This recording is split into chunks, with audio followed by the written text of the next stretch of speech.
What's up everyone? In this video I'm going to talk about weightlifting belts. Do they work? Should you wear one? If so, when should you wear it? Almost everyone I know who wears a belt agrees that it helps them lift more weight. The only exception is beginners who do not know how to properly breathe and brace, therefore they don't know how to take advantage of the belt. Now there are some people who believe that using a belt is unnecessary, and they say things like, if you can't lift the weight without a belt, you shouldn't be trying it at all. While I do agree that using a belt helps me lift more weight and or perform more reps with a given weight, I do not consider it cheating. A belt does not assist any of the joints involved in the squat or the deadlift. It doesn't spring my knees open like a pair of knee wraps. It doesn't spring my hips open like a squat suit would. A belt simply allows me to create more intra-abdominal pressure. Before each rep, I take a big belly breath and brace down as if I was going to be punched in the stomach. Taking a big belly breath without a belt causes my stomach to expand. Wearing a belt prevents my stomach from expanding. This means there is the same amount of pressure in a smaller container. Imagine blowing a full breath of air into a small balloon and a full breath of air into a big balloon. The smaller balloon would be a stronger, tighter balloon. Basically, wearing a belt allows me to squeeze and brace harder than if I wasn't wearing a belt. Mark Ripito illustrates this point by saying you can push harder against a loaded barbell than you can against a broomstick. Now, all of this balloon, container, broomstick talk is not rooted in scientific studies. It's just the way that it makes sense in my head. For actual scientific studies of whether or not a belt does in fact help, check out Greg Knuckles' article that I will link down in the description area. Personally, I believe that if a belt helps you lift more weight, or if it helps you perform more reps with a given weight, it's making you stronger. In the squat, you are still supporting that weight on your back. You're still standing up with the weight using your legs. It's not like the muscles of your core are completely shutting off. In fact, some studies have shown that individuals who wore a belt actually activated their core more than individuals who didn't use a belt.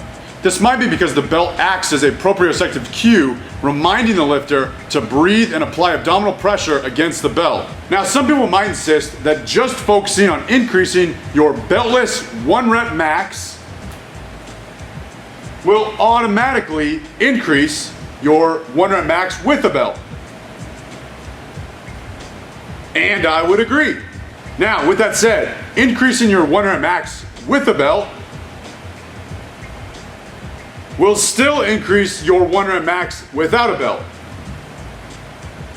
I have never seen someone who squats 405 beltless and 435 with a belt increase their belted 1 rep max squat to 475, but still be stuck with a 405 beltless squat. Gaining strength with a belt will help increase strength without a belt as well. I think of a lifting belt as a tool that you can use to help overload your body and push your limits, therefore making you stronger. Similar to using straps for the deadlift, or even the alternating grip or the hook grip, in order to continue strengthening your back even when your grip is starting to fail. However, I do believe that the majority of your training should be done without a belt. I frequently do 1 to 4 month training cycles where I don't use a belt simply because it makes training harder. Don't get too attached to your lifting belt. I can't stand powerlifting princesses who whine about forgetting their belt or their knee sleeves, their wrist straps, their lifting shoes. All you really need is a barbell and some iron. Suck it up, buttercup. Also, whenever I train a beginner, I never have them wear a belt because they have so much untapped potential. I want to teach them how to breathe, how to brace, how to grind under a heavy barbell, and then eventually we can slap a belt on them and have some fun.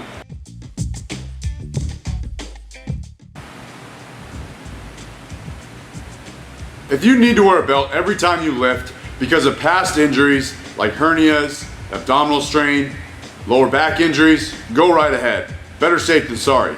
Also, I personally know a few older gentlemen, 60 plus years old, who wear a belt every time they train, and I'm not going to question it. You're free to pull your old man card. I get asked a lot, how much weight should I be lifting before I use a belt? And I can't answer that question because everyone has different starting points. I've seen beginners squat 300 pounds on their first day. I've worked with beginners who started with the barbell at 45 pounds. Giving general advice like you should wait to use a belt until you can squat 2 times your body weight sounds nice, but some people weigh 100 pounds and some people weigh 350 pounds. It's extremely difficult to tell someone when to wear a belt and when not based off of strength standards. What I'm going to do instead is look at a few different types of programs and I'm going to suggest when to use your belt according to the layout of the program. Let's take a look at a linear progression program. If you're doing starting strength 3x5 or strong lifts 5x5, I'm going to assume that you are still a beginner. Avoid using a belt as long as possible. You are still learning how to breathe, brace, and grind under a heavy barbell. Like I said earlier, if you can't do this, you are not ready to use a belt. I've noticed that some beginners tend to relax their midsection when they have the support or the help of a belt. This is wrong. Now, try to continue linear progression as long as you can without a belt. Once you've stopped making progress, try putting a belt on and see if you can continue progress. Once your progress has stopped with a belt, go ahead and start a new program. So the next type of programs I want to talk about are what I would call default progression programs. So every month your maxes automatically increase. A good example of this is 5-3-1. Every month you add 5 pounds to your upper body lifts and 10 pounds to your lower body lifts. So when we look at a program like 5-3-1, within each month there's a 3-week progression. Light, heavier, heaviest, deload. The next week, same progression. Light, heavier, heaviest. So what I would suggest is, on the heaviest set of the month, I would suggest slapping a belt on. So my 5-5-5, no belt, 3-3-3, no belt. On the last week, 5-3-1 max, the heaviest set of the month, I would suggest putting a belt on. Another option for those of you who are a little bit more intermediate, lifting a lot more weight than a beginner, you might consider wearing a belt on your max rep sets. So on week 1, 5-5 beltless, my max rep set, I would wear a belt, and so on. So I'd be wearing a belt on the last set each week, each day.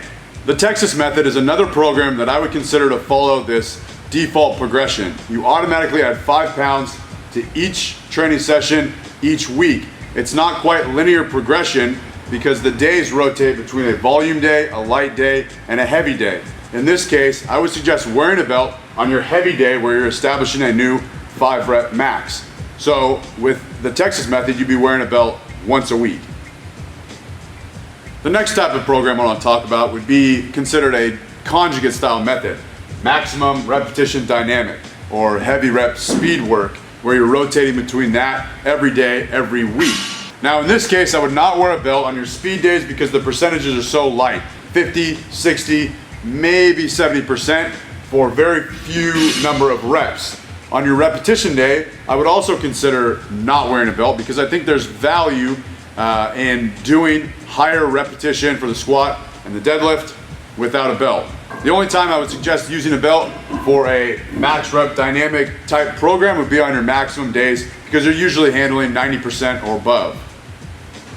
The next type of programs that I want to talk about are what I would consider user-determined programs. So if you take a look at my basic program that I offer on my website, at the start of each month, the first week of each month, you test your 8 rep max, your 6 rep max, your 4 rep max, and so on.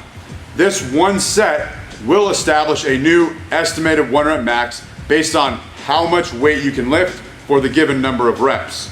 So if you decide to wear a belt when you're testing your repetition maxes, and you decide to not wear a belt for the following 3 weeks, it might be much heavier than anticipated because you were doing beltless training based off of a belted 1 rep max.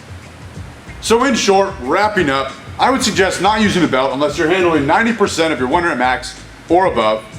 You're old, it's your heavy day, your test day where you're testing your 1 rep max or maybe a repetition max, or you're training for a competition. If you're a powerlifter, you need to get familiar with using a belt. Use a belt when you need it, don't when you don't. So that's it, guys. Thank you very much for watching. I hope you learned something. Sorry this video was a little wishy-washy. I don't have a definitive answer of when exactly you should use a belt, but they work and you can use them. Nothing wrong with it. Don't go overboard. Don't be a powerlifting princess, and always remember, tread on time.